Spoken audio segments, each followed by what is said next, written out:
To fix our thoughts, this is where you've got to start. You got to start here. You've got to see the process as a battle. That's number one. You've got to see it. You've got to treat it as a battle. And Paul is trying to tell us that in these two verses. I mean, listen for it.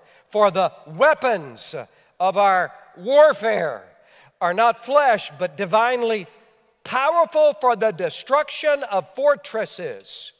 I mean, it's loaded up with these warfare terms. And Paul is giving us that image on purpose because he wants to stir us up to realize this process is not passive. If you're going to be successful at it, if you're going to be active in it, then you're going to have to treat it like a battle.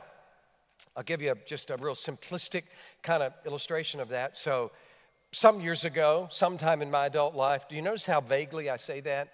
It's because there's a point at which when you get so old, you don't even want to tell people, give them any sort of, any sort of perspective on it. So sometime in my past, when I was an adult, right, I just continued my relationship with food like I was a teenager.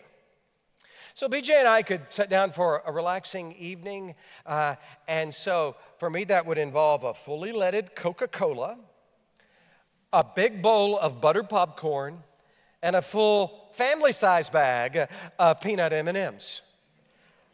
I could finish that off in that evening. But then something began happening to me, and what began happening to me is, I started becoming one of the biggest preachers in Houston, except not in the way that I had aspired to. And I realized I couldn't be passive. I had to change my thoughts about the whole purpose of food in my life. That food primarily was not a pleasure center for my life. It was primarily nourishment. It was primarily to strengthen my life. And you know what? It turns out that it wasn't easy. It was a battle, in fact. I battled with some ingrained thoughts in my brain. And that is going to be true for you in any arena of your life where you've got to change your thinking. And Paul is just trying to tell us, look, if you're serious about it, and if you're going to be effective at it, you got to treat it like a battle.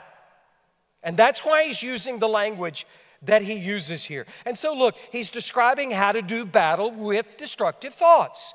And so, okay, Paul is doing something specific here. He's specifically describing thoughts and ideas that he's calling on this church to do battle with, and it's in a really specific area. He's calling on them to do battle with some thoughts and lies that oppose the gospel.